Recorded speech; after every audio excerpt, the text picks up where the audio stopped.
केरल प्रदेश में सुधार्मिक नाम के राजा थे।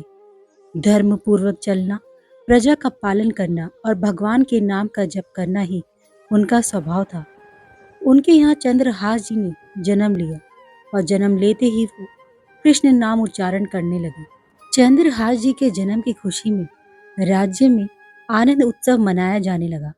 शत्रु पक्ष के राजाओं ने मिलकर निश्चय किया कि यह आक्रमण करने के लिए सही अवसर है। सुधार्मिक जी पुत्र के जन्म के आनंद में मगन थे। शत्रु पक्ष के राजाओं ने उन पर आक्रमण करके राज्य को घेर लिया। सुधार्मिक जी की सेना ने उन्हें रोकने का प्रयास किया पर असफल रहे। राजा सुधार्मिक जी और बहुत से सैनिक मारे गए।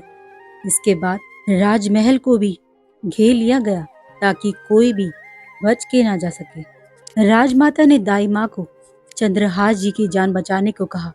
दाई माँ ने विचार किया कि अगर वह उन्हें राजकुमार की तरह ले जाती तो उन्हें मार दिया जाएगा।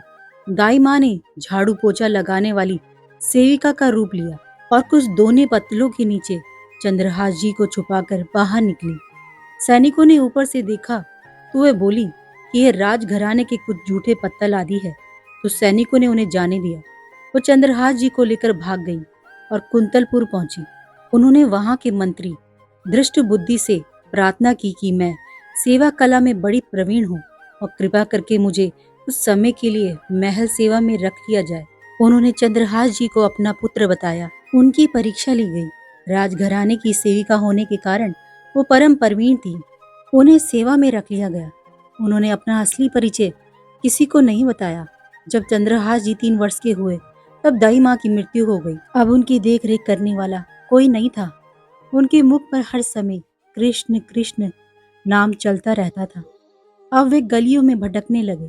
उनको महल से निकाल दिया गया क्योंकि दाई माँ की सेवा के कारण ही उन्हें महल में रखा गया था। 3 वर्ष के बालक चंद्रहास जी को गलियों में घूमता देख कोई उन्हें स्नान करा देता, कोई वस्त्र पहना देता और कोई भोजन करा देता। चंद्रहास जी हर समय कृष्ण कृष्ण नाम जपते रहते। श्री देव ऋषि नारद जी ने देखा कि ये बालक कृष्ण कृष्ण बोलता रहता है और इसका हरि के अलावा कोई नहीं है। नारद जी ने उन्हें बुलाया और दुलार करते हुए बोले, सुनो, मैं तुम्हें एक अमोघ वस्तु देता हूँ। नारद जी उनके लिए एक छोटी सी शालिग्राम शिला लाए थे। नारद जी बोले, धो के पी लेना और दिखा के खा लेना, यही तुम्हारी सेवा पद्धति है। इनको स्नान करा देना और जो तुम्हें मिले इनको अर्पित करके खा लेना। चंद्रहास जी ने सोचा कि शालिग्राम शिला को धोने, स्नान कराने और भोग लगाने के लिए तो कोई पात्र चाहिए होगा। उन्होंने पान की तरह शालिग्राम को अपने मुंह में ही रख लिया। उन्होंने सोचा कि यहीं धुल गए तो चरणामृत पी लिया जाएगा और कुछ खाएंगे तो अर्पित भी हो जाएगा। नारद जी ने साथ ही उन्हें भगवान के मंत्र का भी उपदेश दिया। मंत्री दृष्ट बुद्धि, जिसने चंद्रहास जी की दाई माँ को आश्रय दिलाया था, उनके एक पुत्र थे मदन जी, जो बहुत ही भगवत भाव वाले थे। उनकी एक पुत्री भी थी जिसका नाम विषया था। मदन जी का भक्तों को भोजन खिलाने का स्वभाव था। उन्होंने कई भक्तों और ब्राह्मण जनों को भोजन के लिए बुलाया। तब चंद्रहास जी भी खेलते खेलते वहीं चले गए और वहां प्रसाद खाने लगे। उन बड़े बड़े ब्राह्मणों में एक ज्योतिषाचार्य भी थे। दृष्ट बुद्धि जी ने अपनी पुत्री विषया को सामने ले जाकर उनसे कहा, आप इसका हाथ देखकर बताइए कि इसका वर कैसा होगा, उसका कैसा ऐश्वर्य होगा। ब्राह्मण ने आसपास दृष्टि डाली और चंद्रहास जी की और इशारा करके बोले, वो है इसका वर। दृष्ट बुद्धि ने कहा, आपने शायद सही से रेखा नहीं देखी, ये तो दासी का लड़का है, ये हमारी पुत्री का वर कैसे बनेगा। ब्राह्मण बोले कि मैंने तो सही सही ही भाग्य देखा है और दक्षिणा लेकर चले गए। दृष्ट बुद्धि ने विचार किया कि ये दरिद्र लड़का मेरी पुत्री का वर नहीं बनना चाहिए। मैं इतने बड़े राज्य का महामंत्री हूँ और मेरी पुत्री का ऐसा दुर्भाग्य नहीं होना चाहिए। उन्होंने निश्चय किया कि इसे आज ही मरवा डालते हैं। उन्होंने तुरंत जल्लादों को बुलाया और कहा, इस बालक को ले जाओ और जंगल में इसे मार के इसका कोई अंग मुझे काट के दिखाओ। चंद्रहास जी इतने सुंदर, सुशील और प्यारे लगते थे कि कोई भी इनको मारने के लिए तैयार न होता। इसीलिए उसने शर्त रखी कि इनका कोई अंग काटकर मुझे प्रमाण भी दिखाया जाए। जल्लादों ने चंद्रहास जी का हाथ पकड़ा तो उनका स्पर्श करते ही उनको ऐसा दुलार आने लगा जैसे माँ को अपने बच्चे से दुलार होता है। वो आपस में कहने लगे, भाई, जीवन हो गया लोगों को मारते हुए, कभी कोई पुण्य का काम नहीं किया। यह इतना सुंदर बालक जो हमारे चित्त को चुरा रहा है, इस दुष्ट बुद्धि मंत्री ने इसे मारने का आदेश क्यों दिया है? इस जन्म में ना जाने कितनों को हमने काटा है, पर पता नहीं क्या हो रहा है। मेरे हृदय में ऐसी हिम्मत नहीं हो रही कि इस बालक को मैं मार सकूं। दूसरे ने कहा, अगर तुम उसको नहीं मारोगे तो तुम मारे जाओगे, कुछ तो करना पड़ेगा। जल्लाद चंद्रहास जी को एकांत जंगल में ले गए और कहा कि क्या तुम जानते हो कि हम तुम्हें यहाँ किस लिए लाए हैं? चंद्रहास जी की 5 वर्ष की आयु थी। वो बोले, मुझे पता नहीं कि आप मुझे यहाँ क्यों लाए हैं। उन्होंने उत्तर दिया, हम जल्लाद हैं। दृष्ट बुद्धि ने तुम्हें मारने का हुक्म दिया है, इसीलिए हमें तुम्हें मारना तो पड़ेगा ही। तुम्हें कुछ भी पसंद हो तो तुम कहो, हम तुम्हारे लिए ला देंगे। जो तुम्हें चाहिए बोलो, पर हमारी इच्छा न होते हुए भी हमें तुम्हें मारना पड़ेगा। चंद्रहास जी बोले, मुझे तो कुछ नहीं चाहिए, बस थोड़ा सा समय चाहिए। मुझे मृत्यु का भय नहीं है। यदि आप मारना ही चाहते हो तो मेरी नित्य की एक पूजा है, मैं वो कर लूं, उसके बाद आप मुझे मार देना। उन्होंने कहा, हाँ, हम तुम्हें समय देते हैं, तुम किसी को पुकार भी सकते हो, जो तुम करना चाहो कर सकते हो। चंद्रहास जी ने कहा, मैं तो अनाथ हूँ, श्री कृष्ण के अलावा मेरा कोई नहीं, मैं किसको पुकारूं? मेरा आश्रय तो एकमात्र वही प्रभु है। ये कहते हुए चंद्रहास जी ने अश्रु बहाते हुए शालिग्राम जी को अपने मुख से निकाला और बोले, प्रभु, मुझे तो कोई ज्ञान नहीं कि आपकी सेवा कैसे की जाती है। मैं तो अपने मुख में आपको रखता हूँ। अब मेरे जीवन का अंत होने जा रहा है। बस मैं यही प्रार्थना करता हूँ कि मैं आपके ही समीप पहुँचकर आपका ही स्मरण करूँ, आपसे कभी अलग ना हो पाऊँ। इतना कहकर चंद्रहास जी ने जल्लादों की तरफ देखा और इशारा किया कि अब मुझे मार दो। एक जल्लाद उनका भाव देखकर बैठ गया और दूसरे से बोला, भाई, भले तुम दृष्ट बुद्धि मुझे मार दो, लेकिन मैं इस बालक को नहीं मार पाऊंगा, मेरी हिम्मत नहीं है। दूसरे जल्लाद ने भी सहमति देते हुए कहा, इस बालक में कुछ विशेष तो है। इसके पैरों में देखो, बाएं पैर में एक छठी उंगली है। हम इसे काट के ले जाते हैं और इससे प्रमाण भी सत्य हो जाएगा कि हमने इसे मार दिया। उसके बाद कौन ही इस बालक को ढूंढेगा? यूं ही जंगल में इसे छोड़ देते हैं। जल्लादों ने ऐसे ही किया और जाकर दृष्ट बुद्धि को उंगली दिखा दी कि बालक का वध करके आए हैं। जंगल में चंद्रहास जी की जो उंगली काटी गई थी, उससे रक्त प्रवाह हो रहा था। हे कृष्ण, हे जगन्नाथ, हे वासुदेव, हे जनार्दन, ऐसे नाम उच्चारण करते हुए चंद्रहास जी मूर्छित होने लगे। मृग, शावक और सब पंछी आदि ने आकर चंद्रहास जी को घेर लिया और वो बीच में कृष्ण, गोविंद, दामोदर, माधव ऐसे उच्चारण करते रहे। कुंतलपुर के ही अधीन एक चंदनपुर नाम की राजनगरी थी। वहां के राजा को पुत्र प्राप्त नहीं हो रहा था। चंदनपुर के राजा कुंतलपुर को कर दिया करते थे। वह कर देने कुंतलपुर जा रहे थे। उन्होंने जब जंगल में बहुत से मृग और पंछियों को एक जगह को घेरे हुए देखा, फिर रुक गए। उन्होंने जाकर देखा तो एक दिव्य तेजोमय बालक मूर्छित अवस्था में पड़ा हुआ था और उसकी उंगली से रक्त प्रवाह हो रहा था। उन्होंने चंद्रहास जी को गोद में उठाया और आनंदित हो गए कि मेरा दान पुण्य सफल हो गया, जो मुझे ऐसा सुंदर बालक मिला। राजा चंद्रहास जी को लेकर घर आए और हृदय में भगवान का बार बार कृपा प्रसाद मानते रहे कि भगवान ने मुझे पुत्र दिया। उन्होंने चंद्रहास जी से जब पूछा कि तुम्हारे माता पिता कौन है, तो चंद्रहास जी ने उत्तर दिया कि श्री कृष्ण, उनके अलावा मेरा कोई नहीं। राजा समझ गए कि भगवान ने ही कृपा करके मुझे ऐसा महाभागवत पुत्र दिया है। राज्य में बड़ा उत्सव मनाया गया। राज सिंहासन का अग्रिम अधिकारी युवराज पद चंद्रहास जी को दे दिया गया। पूरे राज्य में आनंद की वर्षा होने लगी। राजा ने विचार किया कि ऐसा प्रतापी भक्त हमारे यहाँ आया है तो अब हमें किसी को कर देने की जरूरत नहीं है। लगातार 3 बार जब कर नहीं पहुंचा तो सम्राट ने मंत्री को इस समस्या को सुलझाने का आदेश दिया। मंत्री चंदनपुर राज्य में पहुंच गया। वहां चंद्रहास जी का ऐसा प्रभाव था कि सब कृष्ण भजन करते और आनंद में मगन रहते। दृष्ट बुद्धि ने उन्हें पहचाना और सोचा कि यह तो वही बालक है और विचार किया कि ये तो बहुत अनिष्ट हो गया। हमने तो इसे मारना निश्चित किया था और जल्लादों ने इसको छोड़ दिया और अब ये तो राजा का राजकुमार बन गया है। उन्होंने राजा से कहा, पहली बात, इस बालक को युवराज पद पर बिठाने से पहले तुम्हें सम्राट को सूचना देनी चाहिए थी। और दूसरी बात, अभी तक तुमने कर नहीं दिया है। सम्राट चाहे तो एक क्षण में तुम्हारे राज्य को नष्ट कर दिया जाएगा। चंदनपुर के राजा ने हाथ जोड़कर कहा, महाराज, अब आप ही हमारी रक्षा कर सकते हैं।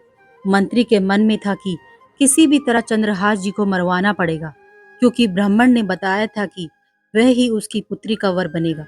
मंत्री ने कहा, यदि आप चंद्रहास जी को सम्राट के पास भेज देते हैं तो वो निश्चित ही प्रसन्न हो जाएंगे और आपके इस अपराध को क्षमा कर देंगे। राजा ने ये बात स्वीकार कर ली। मंत्री दृष्ट बुद्धि ने एक चिट्ठी लिखी और चंद्रहास जी को देते हुए कहा, इसे खोल के मत पढ़ना। वहां पहुंचते ही ये चिट्ठी मेरे पुत्र मदन को दे देना। वो सम्राट से मिलने, माफी मांगने आदि सब में तुम्हारी सहायता कर देगा, पर ये चिट्ठी तुम रास्ते में खोलकर मत देखना। चंद्रहास जी ने पत्र को अपनी पगड़ी में बांध लिया और कुंतलपुर के लिए चल पड़े। अब उनका किशोर अवस्था में प्रवेश हो चुका था। कुंतलपुर के बाहर ही एक बगीचा था। चंद्रहास जी ने अपना घोड़ा वृक्ष पे बांध दिया और भगवत स्मरण करते हुए वहीं लेट गए। थोड़ी देर में ही उन्हें नींद आ गई।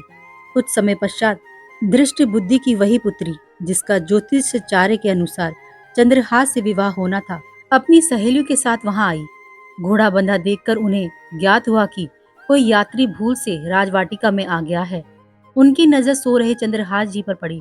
देखते ही पूर्व विधान के अनुसार उसका चित्त लुट गया। ये कौन इतना सुंदर नवकिशोर अवस्था का युवक है? उसे चंद्रहास जी की पगड़ी में चिट्ठी दिखाई दी तो उसने झुककर चुपचाप वे चिट्ठी उठा ली और चिट्ठी खोलकर पढ़ने लगी। उसमें संस्कृत में मंत्री के पुत्र मदन के लिए संदेश लिखा था कि हे मदन, उचित अनुचित का विचार छोड़कर आते ही इस युवक को विष प्रदान कर दो। ये मेरा प्रिय कार्य होगा।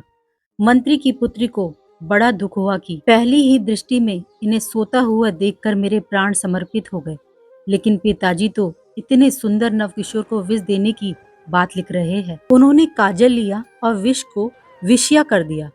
अब उस पत्र का अर्थ बदल गया कि हे मदन, उचित अनुचित का विचार छोड़कर आते ही इसे विषया प्रदान कर दो। ये मेरा प्रिय कार्य होगा। उसने पत्र वहीं उनकी पगड़ी में वापस रख दिया और अपने घर जाकर उनकी प्रतीक्षा करने लगी। चंद्रहास जी उठे और मंत्री के घर पहुंचकर मदन से मिले। मदन को जब पता लगा कि चंदनपुर से पिताजी ने इनको भेजा है और ये वहां के राजकुमार है, तो चंद्रहास जी को हृदय से लगा लिया। चंद्रहास जी ने कहा, आपके पिता ने ये पत्र दिया है। मदन ने पत्र पढ़ा, अभी ही इस युवक को विषय प्रदान कर दो। तुरंत बिना विचार किए मदन ने पंडित बुलाकर दोनों का विवाह कर दिया। अब मंत्री अपने घर आए तो सब साज सजावट और विवाह का माहौल देखकर हैरान हो गए। किसी ने उन्हें बताया कि आपने ही तो इस विवाह का आदेश दिया था, मदन के पास चिट्ठी रखी है। मंत्री अपने घर गए और मदन से कहने लगे, तुम्हारी बुद्धि मारी गई है क्या? हमने पत्र में विवाह करने का कहाँ लिखा था? मदन ने कहा, पिताश्री, आपकी आज्ञा का उल्लंघन नहीं हुआ है। आपने मेरा नाम लिखकर मुझे बिना विचार किए इस युवक को विषय देने के लिए कहा था। इसमें मेरी कोई त्रुटि नहीं। मंत्री ने जब चंद्रहास जी को दूल्हे के रूप में देखा तो और क्रोध से भर गए। उसने विचार किया कि चाहे मेरी बेटी विधवा हो जाए, पर मैं इसे जिंदा नहीं रहने दूंगा। वह चंद्रहास जी के नजदीक गए और उन्हें कहा, बहुत कृपा हुई कि आप हमारे दामाद बने। हमारे यहाँ की एक रीति है, हमारे नगर के बाहर जो देवी का मंदिर है उसमें लड़की का वर अकेले पूजा करने जाता है। आपको हमारी कुल की रीति का निर्वाह करना होगा। चंद्रहास जी मान गए और पूजन की थाल तैयार करने लगे। दूसरी ओर मंत्री ने कई बलवान सैनिकों को भेजा और आदेश किया कि देवी पूजन के लिए जो आ रहा है तत्काल उसे काट देना। किसी भी तरह वे बचना नहीं चाहिए, अन्यथा तुम सब मारे जाओगे। सब राज सैनिक आदेश पाकर पहले ही वहां पहुंच गए। उसी समय वहां के चक्रवर्ती सम्राट कुछ बड़े बड़े विद्वानों और ऋषियों से बातचीत कर रहे थे। ऋषियों ने कहा, महाराज, अब आपका राज सिंहासन पर बैठना राज्य के लिए मंगलमय नहीं होगा। आपका समय बदल रहा है। इस समय यदि चंद्रहास जी को सम्राट पद पर बैठा दिया जाए तो आगे अकाल नहीं पड़ेगा और प्रजा का बड़ा मंगल होगा। यह मुहूर्त आपके राज सिंहासन से हटने का है। सम्राट ने कहा, प्रजा और देश का मंगल हो, इसलिए मैं बिल्कुल इसका पालन करूंगा। मदन वहीं बैठे हुए थे। सब ने कहा, तुरंत जाओ और तुम्हारे बहनोई चंद्रहास जी को लाओ। मदन तुरंत निकले तो सैनिकों ने उन्हें बताया कि चंद्रहास जी तो देवी पूजन के लिए नगर के बाहर जा रहे हैं। मदन उसी दिशा में गए और चंद्रहास जी को मिलते ही उन्होंने कहा, सुनो, देवी की पूजा मैं कर लूंगा, इसी समय मुहूर्त है, जाओ, सम्राट पद का अभिषेक कराने के लिए आपको बुलाया गया है। इतना कहकर मदन जी देवी पूजा के लिए और चंद्रहास जी सम्राट पद के लिए अलग अलग दिशा में चले गए। इधर चंद्रहास जी का राज्य अभिषेक होने लगा। वहाँ देवी मंदिर में दृष्ट बुद्धि के पुत्र मदन पूजा करने के लिए पहुंचे तो पहले से तैयार सैनिकों ने उन्हें काट कर फेंक दिया। मंत्री का सारा खेल उल्टा हो गया। पुत्र की हत्या हो गई और चंद्रहास जी का सम्राट पद पर अभिषेक हो गया। सैनिकों ने आकर मंत्री को सूचना दी कि देवी मंदिर में आपके आदेश अनुसार जो मारा गया है वो आपका पुत्र मदन था। दृष्ट बुद्धि ने कहा, ये कैसे संभव है? वो तो चंद्रहास था। सैनिक बोले, उनका तो सम्राट पद पर अभिषेक हो गया। अब दृष्ट बुद्धि छाती पीट पीट कर खूब रोने लगा, बार बार चिल्लाने लगा, हाय, मैं कितना अभागी हूँ जो मैंने अपने पुत्र को ही मरवा दिया। चंद्रहास जी ने जब इसके बारे में सुना तो सोचा कि मृत्यु तो मेरी निश्चित थी, फिर मदन को मेरी मृत्यु कैसे प्राप्त हुई? वो तुरंत गए और मदन के शव को सामने रखा। उन्होंने भगवान का ध्यान स्मरण करते हुए मदन के शव पर हाथ फेरा तो वो जीवित हो गए। ये घटना दृष्ट बुद्धि को पता नहीं थी। तब तक उन्होंने अपनी खोपड़ी फोड़ फोड़ कर अपनी हत्या कर ली। चंद्रहास जी ने उन्हें भी उनका जीवन वापस दिलाया और कहा, पिताजी, अब तो कृष्ण कृष्ण जपो। अब उनकी बुद्धि शुद्ध हुई और भगवान का आश्रय लेकर उन्होंने भी अपने जीवन को भगवत भक्ति में लगाया। जय श्री राधा, जय श्री हरिवंश।